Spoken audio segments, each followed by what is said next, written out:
Don't forget to blow shit up and beat shit down, or I will kick you to sleep. It is now time to welcome on our next panelist.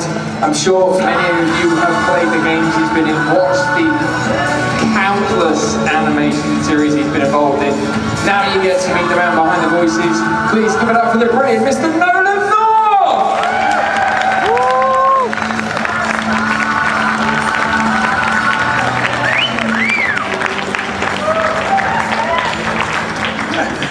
Is that my theme music?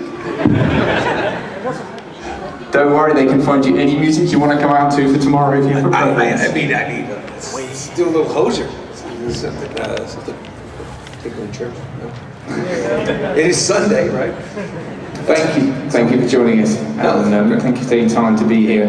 Now, what is it like for you to come, because you literally come to these events and normally when you're recording or you're doing something like that, you're in kind of a bubble, and then you come to these events and you see like stacks of people that your work has had an impact on. What is that like for you as a professional? It's bizarre.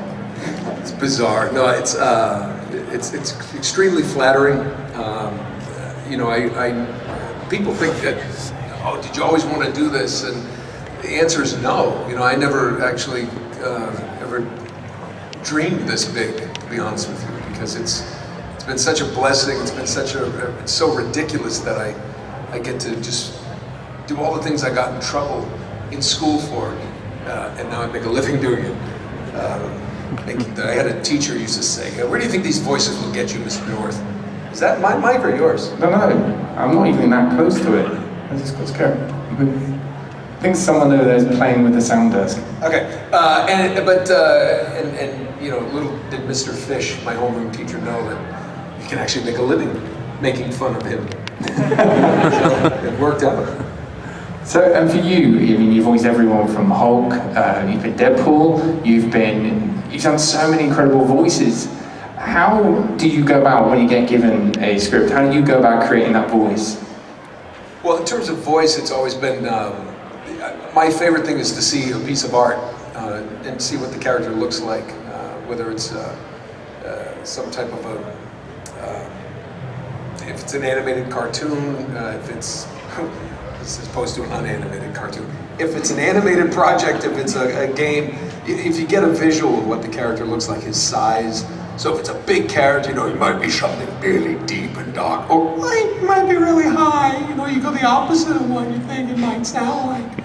So you just play around with it, but it just, the other day I had to do something, and we were trying to find the character, and I think it was for Scooby-Doo. I actually got my third time going, and I would have got away with it too if it weren't for you meddling kids, because I was a little older guy. But this one was, everybody know who Thomas Hayden Church is? Mm-hmm. Who's in the show Wings? And then there's Patrick Warburton, got it? And I said, well, and I didn't want to rip each one of them off independently, so I said, what if they had a baby and it became kind of like a, kind of a Patrick Warburton kind of the Thomas Hayden Church with the kind of thing. I got a little bit of this, and he just loves his dog.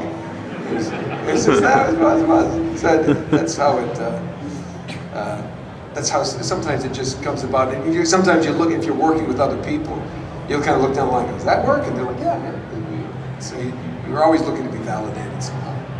And you nearly had the ultimate validation, didn't you? And when they were looking to replace the voice of Mickey Mouse, is this true? That you actually auditioned for that? Yeah, the short story is Disney had the very difficult job of, I think it's when John Fiedler, who played Piglet, passed away. They realized that these iconic voices had no backups, and they were looking. And at one point, we weren't sure.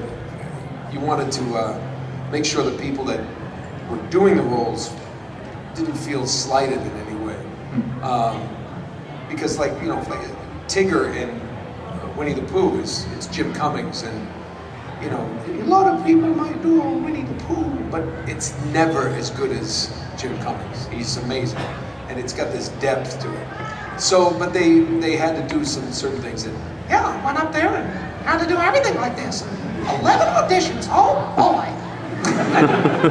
And then it at a certain point it came down to that it may happen, and then they went a different direction, and it didn't, and it's actually probably one of the best things I didn't get, because it's, when you're Mickey Mouse, you are Mickey Mouse, and it limits you from doing a lot of the other things that I do.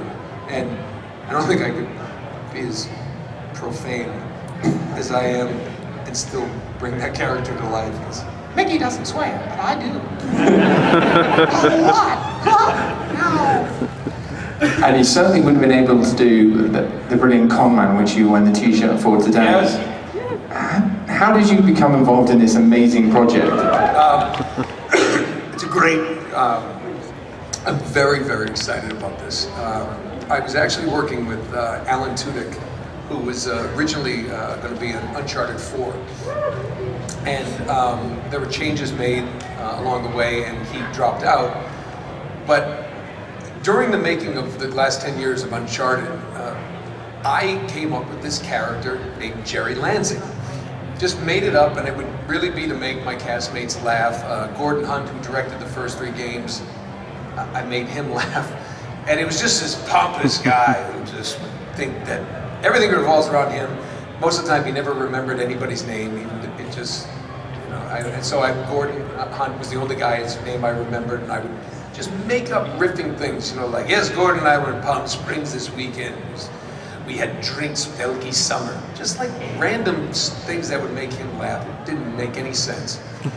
And when we did this, Alan was watching me do this, and we were just laughing, and he said, I'm going to send you a script I want you to read. And he had a different name for the character who was slightly different. He said, but read it like that character. And you know, I was flattered, because I'm a huge fan of his. I think he's good in everything he does. And he does so many different roles. And his script was brilliant. And then the opportunity, you know, most of the time on-camera work that I've done, it's always, I'm somebody's doctor, lawyer, father. I just look like that guy. You're limited by what you look like. And that's why voiceover's been so good, because everybody's a character actor in voiceover. Alan was the first person to trust me with funny. And I started in stand-up comedy in theater in New York, so it was just this, it was very encouraging, and you know, he encouraged me to ad-lib and improv, and the script again was great, and I just wrapped last week on season 2, and Lionsgate has picked us up, and we're going to just keep making it, and I think it's going to be distributed in Europe. They're going to take season 1 and 2 that we're shooting. It's going to be delivered over here, Comic Con HQ, the new channel that Lionsgate owns, iTunes, Vimeo, Google Play, I believe, and it's going to be actual half-hour episodes, 22-minute, you know, with commercials episodes. They're going to link those, yeah, I can't say too much about season 2, if anything, or Alan will get mad and kill me off. So, but it's extremely funny. You get to learn a lot more about Jerry Lansing, the mocap king. You're welcome. And then in this fall, we're also launching Con Man the Game, which is my first time ever producing a game. They asked me to come aboard and produce, which is much harder than doing the voices for it. Although I will be doing voices in this as well. And it's a mobile app game where you make your own convention, and you kind of like The Simpsons tapped out of that kind of thing, where you make your own, and it's free to download, it's free to play, you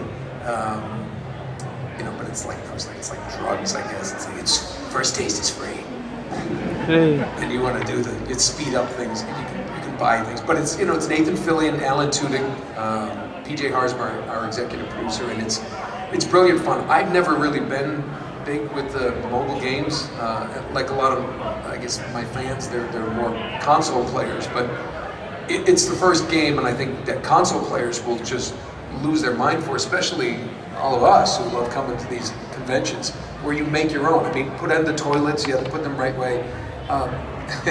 There's surprise characters, and they're all from Con Man, and it's a blast. I mean, it's the perfect cure for jet lag, because You can't sleep. It'll keep you up. And The people leaving right now, you can't get it yet. It's in beta testing. And the thing about Cameraman is it was crowdfunded, and it's become an incredible product now because of the fan support. So what does that mean to you guys that are working on the show? Well, I mean, it's an incredible honor, you know. And the one thing that Alan always wanted, that is, if we were going to do a season 2, he didn't want to lean on the fans again. You know, it was really a labor of love for the fans, you know, and. You know, and some people got the wrong impression that they're like, well, you're making fun of conventions. It's like, no.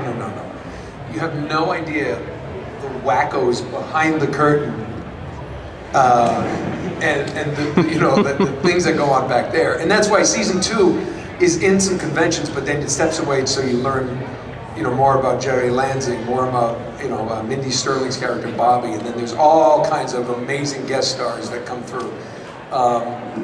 But it's, you know, it's really it's like a love letter to the fans and to all of us, because we're just this, you know, this brilliant, you know, culture that we have that all over the world. I mean, you know, we're privileged to go see people in all over the world, all over the U.S. and in Europe, and it's all like-minded people who love, you know, anime and games and television and cinema. So it's such a great thing to have the fan support come in and give us this the gift that they gave us to be able to make it.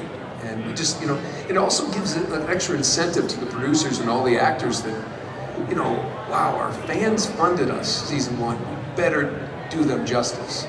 And you know, it's like the old Hollywood story where so many executives in Hollywood studios just didn't get it. I mean, they're like, it's just a bunch of nerds. What do they know? I mean, yeah, Bill Gates is a nerd, okay?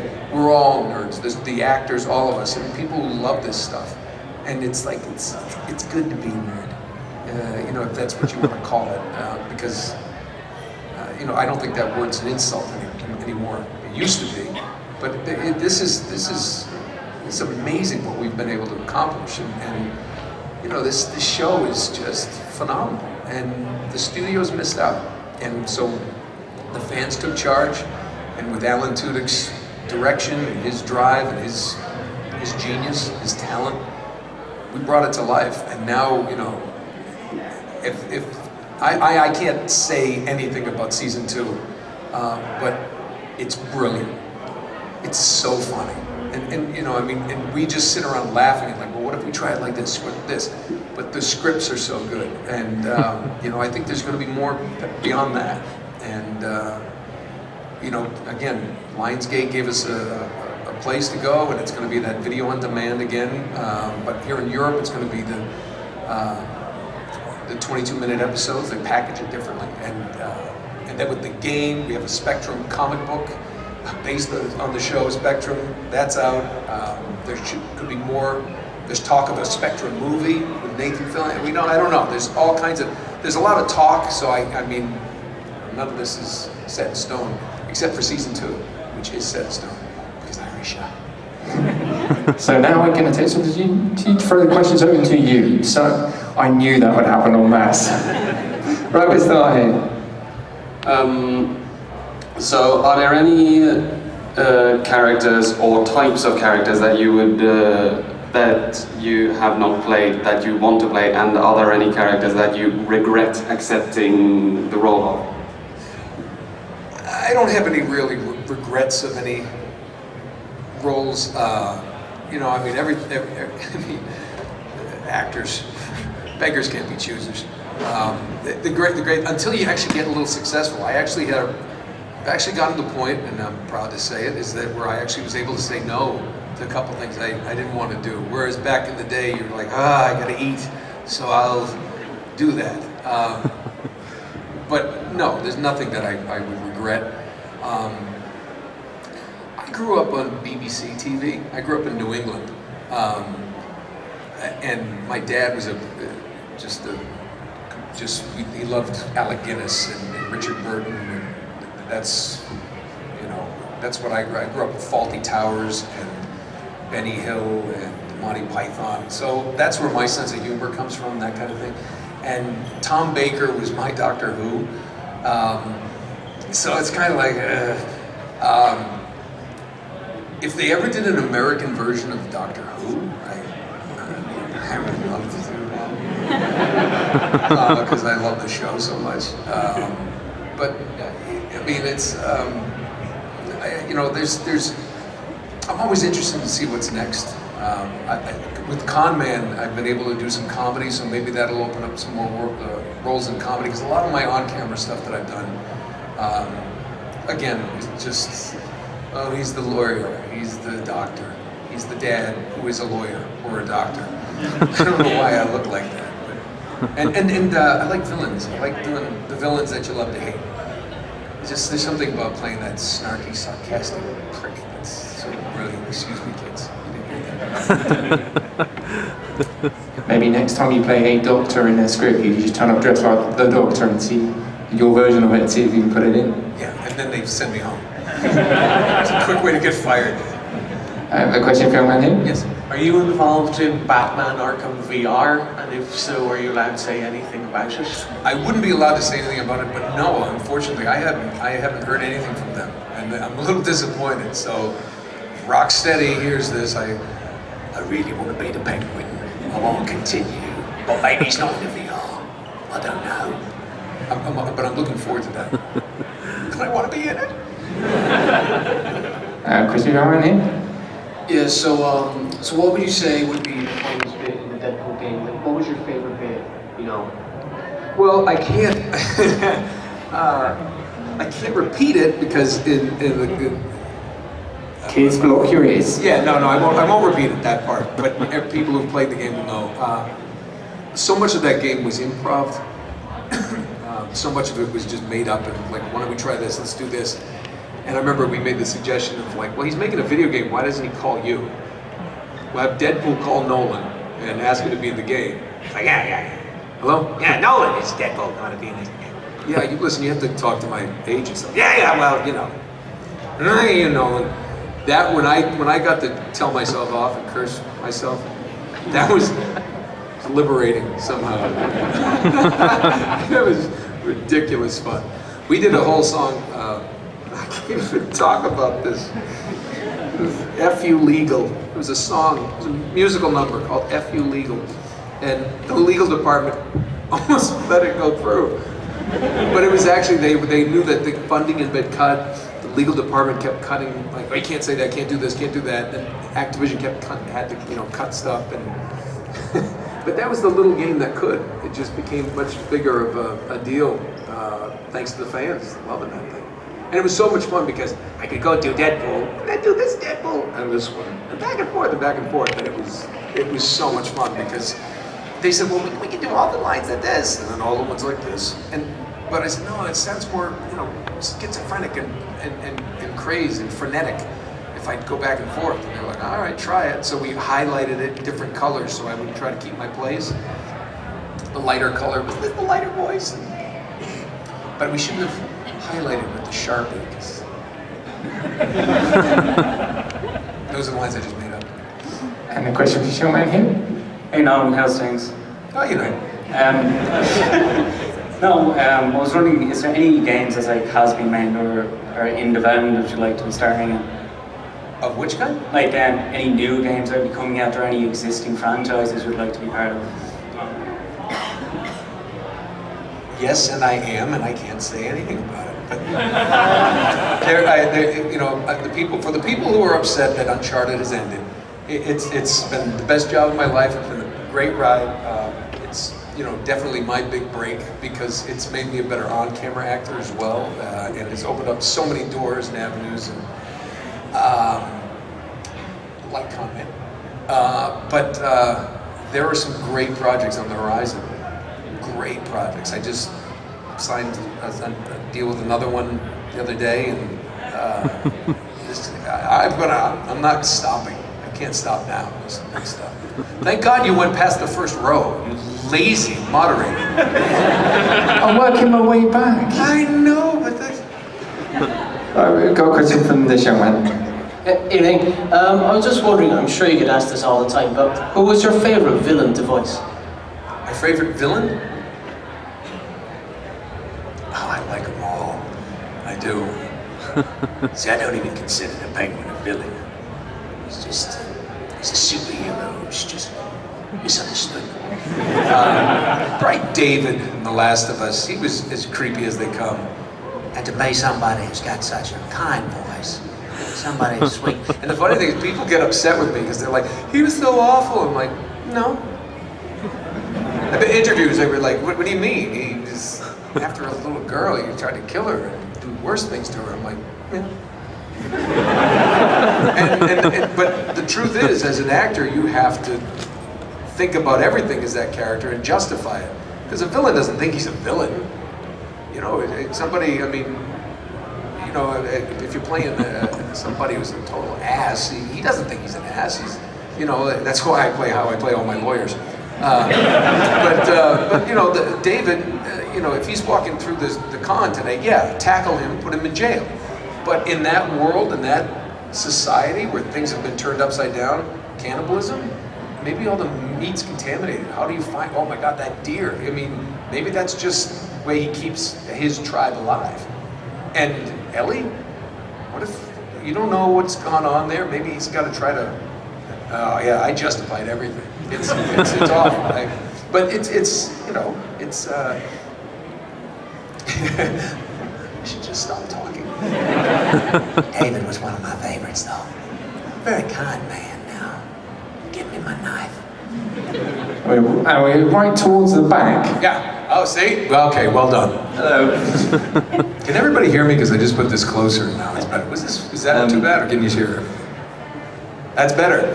Yeah, okay, sorry. I should know how to use a mic by now. I just wanted to ask, what was your favourite Uncharted moment to film or just to watch afterwards? It's really difficult to answer. It's there's so many great moments from Uncharted series. The end of Uncharted 2 was pretty cool because we had filmed an ending with Elena and I, and then Amy Hennig, our creator, said, you know what, you guys just, we're going to say action, you guys just walk across what's called the volume, which is our stage where it captures the performance, and just make something up. And we just went arm in arm, and we started walking, and she said, so on a scale of 1 to 10, how scared were you? And I just went 4. And she just, it was just this most, and that whole scene is completely one take, did it, and that's what they used. And it's a complete natural improvisation between the two of us, and people talk about it to this day. And it was, and it's so flattering, but it was, we realized that by the end of that, we had really kind of fallen into those characters as much as actors can, and we had a great camaraderie and great, great relationship. And matter of fact, she went on to do a show called Haven on the Sci-Fi Network, and they actually wrote a script for me where the whole town goes into a mysterious coma, and I'm the only one awake with her, and people love the fact that there's Nathan and Elena running around in live action, and she's great now. It's great. She just had her second baby, who's a big fan of Blaze and the Monster Machines, which I think is over here. Come on, count with me. We're gonna learn about trajectory. That's me. I'm the little red truck. And we have a question from another gentleman. Hi. Hi. What was it? Oh yeah. When you voiced Deadpool and the main guy in Saints Row, what was your favorite line to ever say in the two? Well, again, with Deadpool, Marky Nolan was my favorite. I can't say it. This kids, I have kids. Fuck you, Nolan. That's what I said. So sorry. I'm sorry. I'm ruining your children. But that was just that one, because I made that up. And when you can make the producers burst out laughing, and then they look at you and go, "Can we use that? Is that okay?" I'm like, I wouldn't have said it if you can't use it. I just thought it was funny. It just, because that's what Deadpool would say to me. In fact, people say, "Hey, will you do a cameo in like the Deadpool if they do another movie?" And I was like, you know, I've never been asked. I don't plan on being asked, but but we were spitballing ideas, and I said, well, could be funny if he's in a car chase somewhere and they smash through a building and I'm there recording something, and Ryan Reynolds would just say, "You sound nothing like me," and he shoots me. That could be funny. That could be funny, but I want a writing credit at this point. Saints Row. Saints Row was interesting because that's the first time they just called and said, we want to just have you be a player character.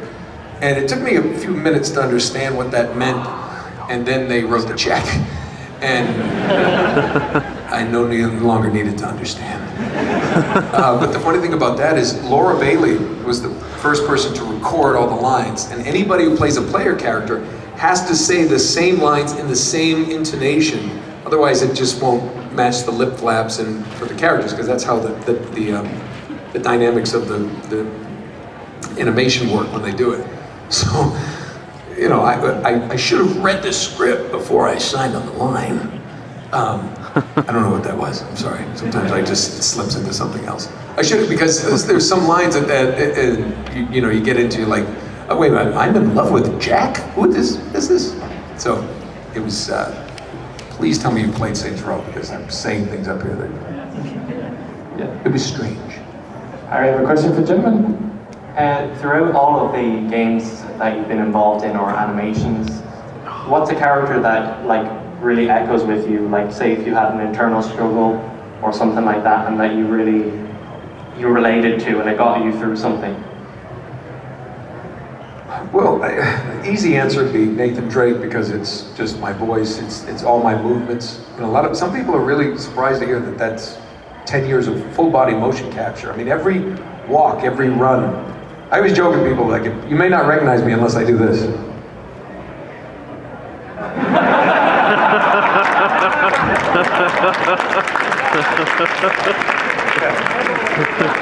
And you still may not. But yeah, I mean, and you know, it's interesting, as far as it got me through anything, it got me through a lot, and it's gotten me a lot. You know, being an actor is not the easiest thing. You don't ever get into it I want to be rich and famous. It's like, there's a lot easier ways to do that. I would say, you know, like I said before, it just was my thing. It was my break, and it was the thing that pretty much changed my life. And it's probably one of the main reasons I'm here. You know, I mean, I've gotten to travel to places I never thought I'd go to, and I do things and meet people and work with people. And you know, Graham McTavish, who's become one of my dearest friends, played Lazarevich in Uncharted 2. The reason he played Cutter in Uncharted 3 was because he and I became such good friends. Amy Hennig said, to bring him in. He's a brilliant actor. And to work with him, and Emily, and Richard McGonigal, and Sully, and these people made me better. It's just like in sports, I guess, if you're playing basketball or football, your football. You know, when you play against better people, you raise your game and you become better. And everybody I've worked with has made me better. You know, so, you know, it's a blessing, because. Well, that is all the time we have today. We'll be back tomorrow with Nolan here on the stage. I only have 30 minutes. I have much more to say. That's all I've been given, I'm afraid. I have a lot more to say. There's a lot more questions. We go one more then. I can stretch it one more before I get kicked. Alright, okay, for this gentleman here. How are you doing? Amy Hennig is over Fistful Games now, the new Star Wars game. Are you involved in it at all? And could you tell us, will we see Nathan Drake again? I believe Nathan Drake's done. That's from what I understand, I think. And yeah, I feel bad, the Naughty Dog animators, if they, one more grain of sand, if they have to animate one more palm tree, they're probably gonna just jump out a window. So from everything I've been told, and you know, I hate to disappoint people, but I think that is the end of his adventures. And as far as Amy's Star Wars franchise, I can neither confirm nor deny my involvement at this time.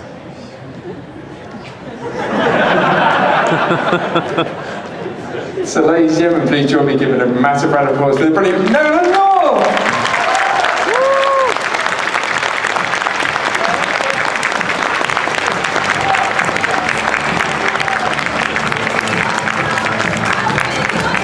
And you can see Nolan signing clip in front of the day and our photographs.